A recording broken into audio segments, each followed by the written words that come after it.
Welcome to episode 4 of the TarPack podcast. Loaded week of college football this past week. We are here to review Notre Dame versus NC State, which did result in a Notre Dame victory. And as well, what a thriller App State versus UNC was. Goodness. Bubba Cunningham, if you're watching this, please never schedule App State ever again. So to get started, we're going to start with the NC State portion of the podcast, starting with the review, which will feature a top 3 players of the game list for NC State. So let's go ahead and get into the NC State versus Notre Dame review. Now, yes, the Notre Dame team is a top 10 team in the country, but man, this offense for NC State is just such an atrocity. Just so horrible. That was really bad. It was just horrible to watch. I don't know what's going on. The offensive coordinator coming over from Virginia, playing with Brennan Armstrong. Brennan Armstrong just doesn't seem the same. And I know the receivers he has to throw to are an atrocity, but what are your thoughts on the passing game, especially with the receivers, tight ends, and quarterback Brennan Armstrong? Other than Juice Vereen and Kevin Concepcion, it's an atrocity. Absolute atrocity. Horrible. They were the only 2 players that were mid on our offense. Just absolutely horrible. Yeah, when you have to rely on two true freshmen, that's never a good sign. Very bad sign. But what about Brennan Armstrong? He was just missing throws quite a lot, honestly. And it's not like he had a terrible offensive line throwing to him. It wasn't great or anything, but Brennan Armstrong's got to put the ball in better places. 3 interceptions. That's all I have to say. It was just so horrible.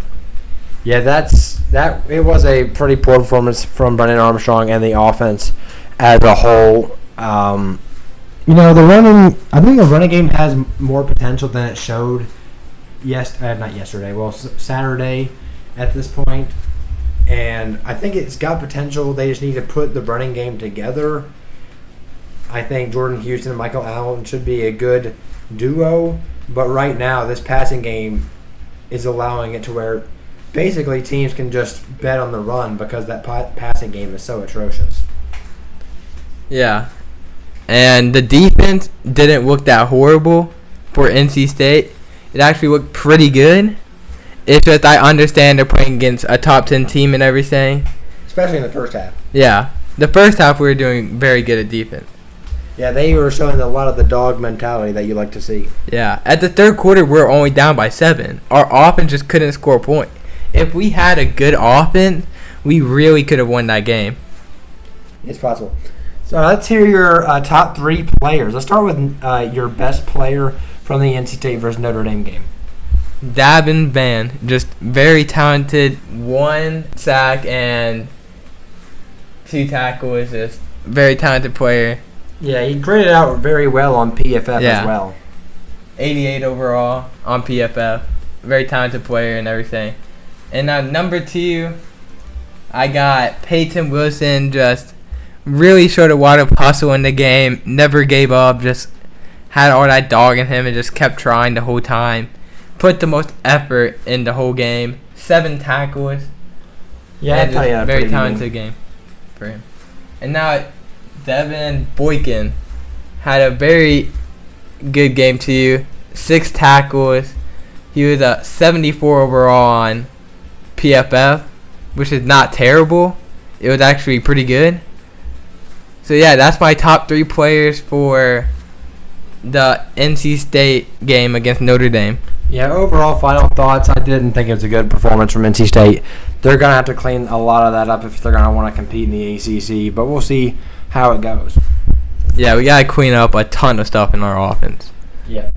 Okay, so getting into the start of the actual preview of next week's game against VMI, we'll try not to make this, too long because VMI should be, and I preface should be, not even remotely close. So let's get it started here. We're entering the preview section of the podcast. Starting here at quarterback, and I do have something to explain here. Obviously, VMI has a quarterback, but I mean, finding a holographic, I guess is the term, picture of this guy is like actually impossible. But anyways, I'll let you go ahead and start with the quarterback position here. Who has the advantage? So obviously, Brennan Armstrong's going to have the advantage over Colin Ironside. I mean, it just shows he does. I mean, look at it. There's just no picture on the screen either. No disrespect, by the way. No disrespect to him. It's just Brennan Armstrong, D1 school and everything, just obviously going to be better. I don't know how much better, though. We'll see. Yeah. I mean, you know, our defense is going to be keeping this team with, like, no points at all. I'm just saying, if our offense can't score and be dropping these passes and everything against this team, we need to just... Honestly, I don't know how much better MJ Morris would be with how terrible these wide receivers are, but I mean, we got to give him a chance if this keeps happening. Yeah, that's one thing I wanted to ask. How many chances does Brennan Armstrong get before they put in MJ Morris? I honestly don't know. We'll see.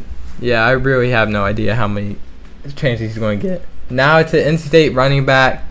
Obviously, same situation. We got NC State, Jordan Houston, Michael Allen, and all of them.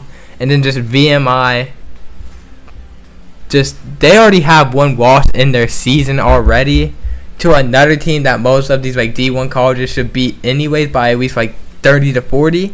So, I mean, obviously, NC State's just going to have the better running backs. Yeah, the talent advantage across the board here is for the Pack.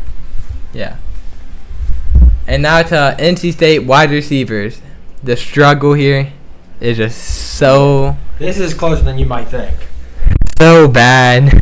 Just, man, these wide receivers just need to start doing things.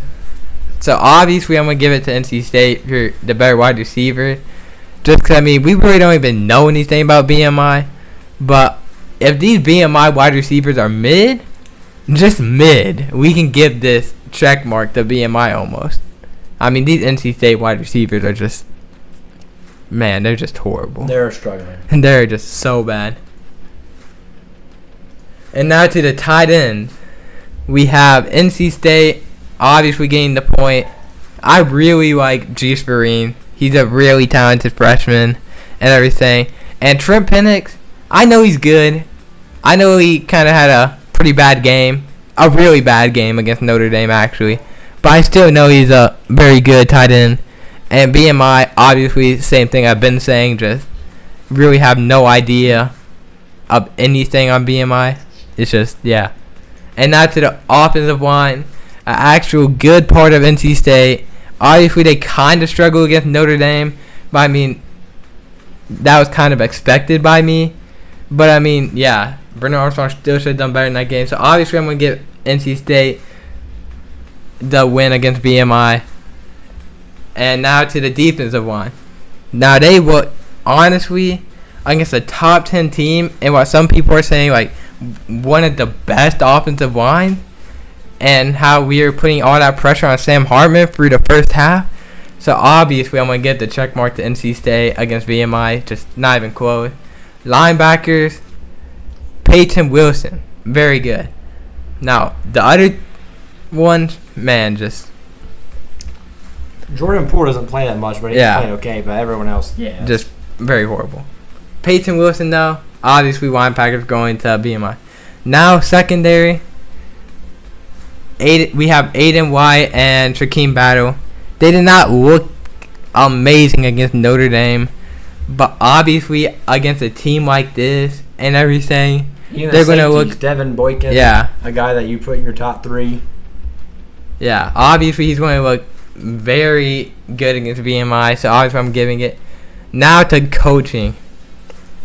Man, Dave Doran, really. He's losing it. He's losing a grip in the program, I'll say. Man, he really sold the bag a couple of times in that Notre Dame game. Just calling a timeout when it didn't need to be called.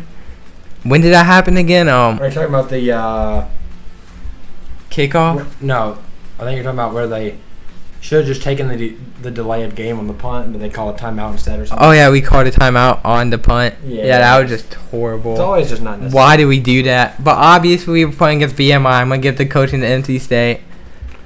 Which the VMI doesn't really necessarily have the best opportunity to be viewed as better coaches. I think that NC State's defensive coaching really is good, so that's one reason that they get the advantage here. Yeah, and now to the prediction. I'm going to put 33-3. So, obviously, 33 for our offense. I don't think our offense is that good. I don't think we're going to score 50-some points or something because, really, I don't have that much faith in this offense. And I'm going to give BMI 3 because I'm going to say in the fourth quarter when we're starting out our double backups and everything, I think they're just going to get the field goal range and kick a field goal. And that's my prediction for BMI versus NC State. For me, I'm going to go with something fairly similar, 27-3 in favor of NC State. The defense, I do think, can really lock up VMI and make it a really tough time on them, but I think the offense isn't great either. They could overwhelm them just with their overall talent, but I don't know, man. This offense has looked fairly rough to start the season, but I'll go 27-3. Definitely looking at an NC State win here. I would be shocked. That'd probably be Dave Doran's last game if they would somehow lose that game, right? Yeah, if we lose this game and I see Dave Doran on this campus anymore, whoa, I do not want to see him around if we lose this game. Yeah, that would be bad. If he still has a job if we lose this game, if we do not beat them by 10 plus, he might need to get fired. Yeah, we're trying not to overreact too much, but yeah, it's not been a great start for the offense. But all right, that wraps up the portion of the NC State review. Now let's get into the North Carolina review and preview for this week. All right, getting into the review for App State versus UNC. What a thriller this was! I was watching this game. I was getting pretty nervous that we were going to blow it somehow. Fairly relevant to last year's game where that was just back and forth at the end. Didn't know what was going to happen. Both teams messing some fairly simple stuff up. That the field goal kicking. Why do field goal kickers exist? My goodness. But anyway, Carolina snuck out of Chapel Hill with the dub. It was quite wild. But let's get into this review here. I can answer that question of why field goal kickers exist. It's called the Baltimore Ravens and Justin Tucker. All right, getting into the review, I think Carolina played decently here. The defense wasn't near what it was against South Carolina. I think that is honestly in part to something that we got a sneak peek into, that South Carolina was kind of tipping their offensive line technique and stuff like that, so Carolina knew a little bit easier whether it is a pass or a run and how they can beat the tackles better and so on. So I think that did add on to a little bit of the defense there. I think what we saw today from Saturday from the defense is probably a little bit closer to what's realistic. I think the defense is better than it showed on Saturday, but not by a whole lot. So I think Carolina is fairly good on defense. And the offense, I've heard some Drake May slander, which is wild to me. He had 0 turnover-worthy plays. It's really Chip Lindsey just not – he had handcuffs on him. Why in the world does Chip Lindsey have handcuffs on Drake May? You have maybe the best quarterback in the country. Why do you have handcuffs on him? Let him loose. Let him throw the ball. I know you're without Tez Walker and Nate McCollum's coming back from injury, but you have a great group of tight ends and some really talented receivers. You got to let Drake May be Drake May. So that's one thing I definitely want to see changed going into next week against Minnesota, who, as we'll get into, Minnesota is a fairly similar team to App State. I want to make that clear, but we'll get into that later. Yeah, I can say that you really didn't even need Drake May. Well, you did, but you didn't need him fully for the App State game. I mean, when you got that running back running for 263 yards or, whatever it was, and, how many touchdowns? I'm not sure. Maybe 2, 3. Yeah, I'm pretty sure it was 3, but, yeah. Yeah, Marion Hampton was very good, but let me tell you, if Drake May is not the starting quarterback in that game, we do not win, almost certainly. So Drake May was still a huge part of it, and he did what he needed to do, and did what he was told to do. Is the main thing. His stats aren't what you would expect from Drake May. But getting into the top 3 players of the week for Carolina, I'll start at number 1. This is going to be Omarion Hampton, running back, sophomore. He had 244 total yards with a handful of touchdowns. He had just a great game, man. He was fantastic. Now, give credit to the offensive line. I could honestly include the left side of the offensive line as a part of this top 3. But Omarion Hampton was fantastic. Running back lanes were definitely there, but he was explosive and he made plays happen. So shout out to Omarion Hampton. He was great tonight. On Saturday, I keep saying tonight for some reason. But yeah, he is number 1 on our best players list. Number 2, I'm gonna leave Drake May off this one because even though he was really good, 87.4 grade on PFF, but I'm gonna leave him off for the simple fact that there will be a lot of other times I'll put Drake May on this list, I'm sure. But number 2, I'm going to go Des Evans. Des Evans had himself a heck of a game. Des Evans had 3 total pressures, 5 total tackles, 5 stops, which is huge for this team. He was in the backfield a lot. Des Evans is a guy who hasn't been very productive during his time at Carolina, but he made plays happen tonight and fairly often, man. He was really good. I liked what I saw from him. So we'll see how he continues to progress throughout the season, but Des Evans was really impressive. Number 3, I'm going to Travis Shaw. I'm just kidding. Number 3, I could go Kamen Rucker here. He had 8 pressures, which is really, really nice. But I'm going to go Don Chapman. Don Chapman probably had what was his best game as a Tar Heel on Saturday. He had that big interception that really helped out Carolina. They got only got 3 points out of it, but overall it was a very big play at the time, and it gave a lot of us Tar Heel fans reason to think that we weren't going to blow this one completely. And he also had 11 tackles to add on, which is really impressive. Love what Don Chapman did. Interception, all those, and tackles, and even had a pressure. So Don Chapman is going to be my 3rd guy. Could debatably have been the 2nd guy. But anyways, that's a top 3. So that is going to wrap it up for the review portion of today's video. Now let's get into the preview of North Carolina versus Minnesota. This is an interesting one, man. I got to tell you. 2 teams that are physical. Carolina's trying to be more physical than they have been previously, but Minnesota is one of those teams that's a Big Ten run-the-ball mentality football team, and they've done a fairly decent job of that so far, especially the defense. The defense for Minnesota thus far, although they haven't played the best competition, because Nebraska's offense is horrible, and they played Eastern Michigan last week. But I do think what Michigan does on defense does translate, so that'll make it an interesting matchup when they come to Kenan Memorial Stadium next week. Getting it started here, we have the quarterback battle. Obviously, Drake May for the Tar Heels. And then we have, I'm going to probably butcher his name, but it's Ethan Kalkamanis. I'm going to say Ethan Kalkamanis. I don't think I butchered that much actually. But Drake May versus Ethan Kalkamanis. Ethan hasn't had a great season so far. 1 touchdown to 2 interceptions, but they haven't asked much from him. A fairly talented guy. Had a big play at the end of the Nebraska game to seal that one up. So that was huge. That was a clutch, big-time throw there in the corner of the end zone. But overall, he hasn't been asked to do too much. And I think it's quite obvious that Drake May is the better player here, and I'm going to give that advantage to the Tar Heels for a quarterback. Running back, after what we've just seen, I think the offensive line could be like a push. We'll get to that later.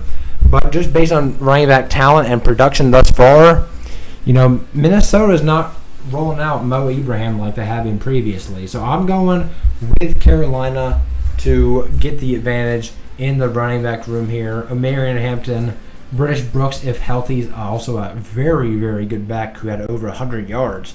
So the running back room for Carolina is stacked.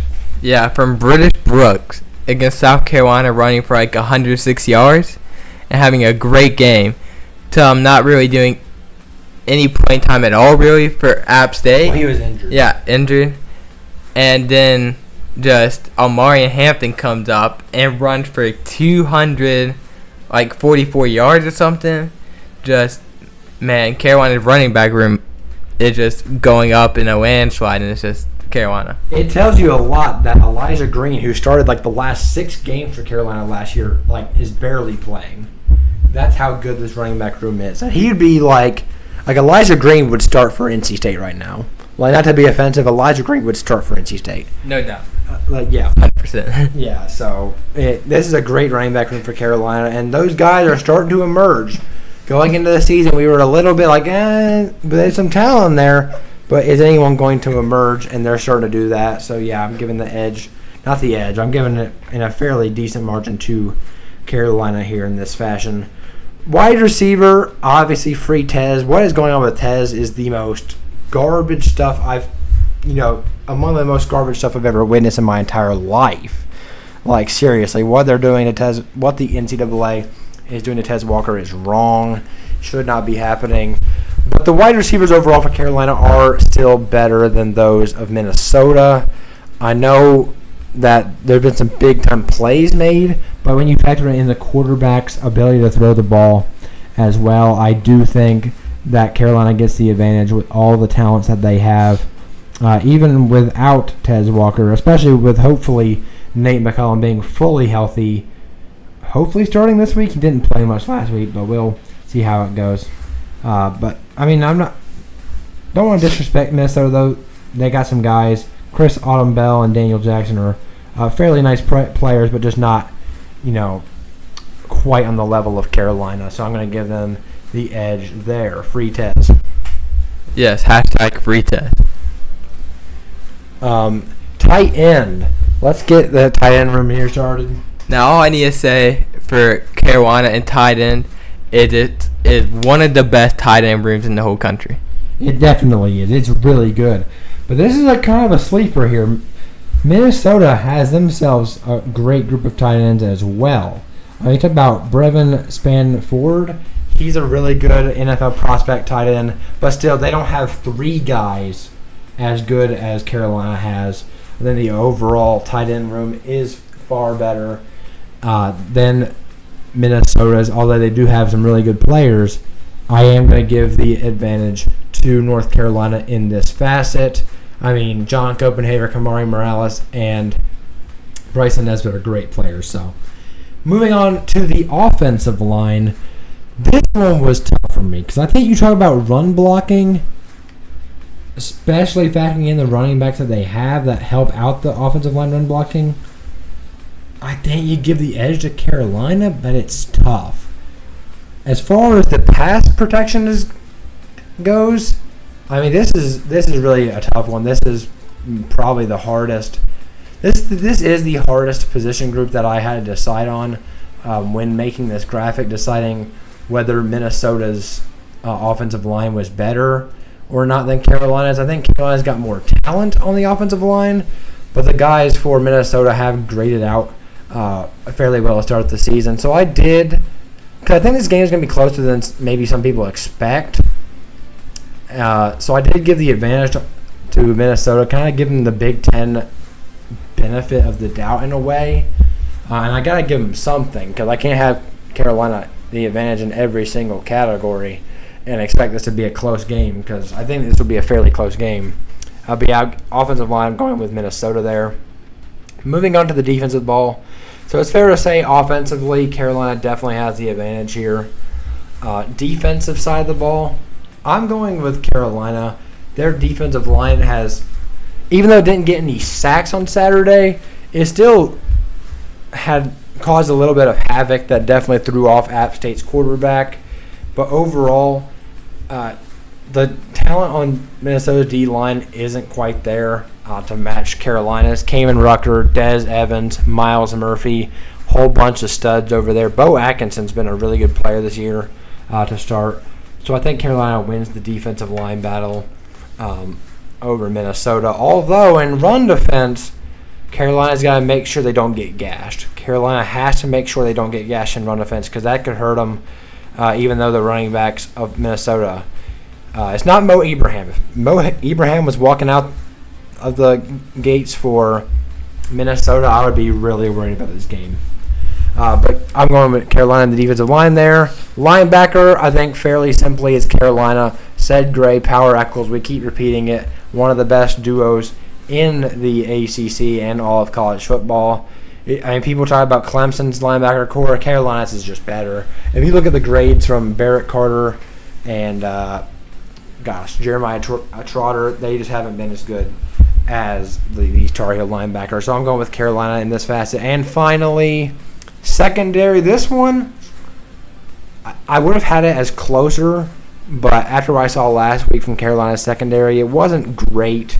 So I'm going to go with, I almost said Nebraska for some reason, but Minnesota. Tyler Nubin is a dog at safety. He makes plays all over the place. Tyler Nubin is very, very good. He's going to be an NFL player one day.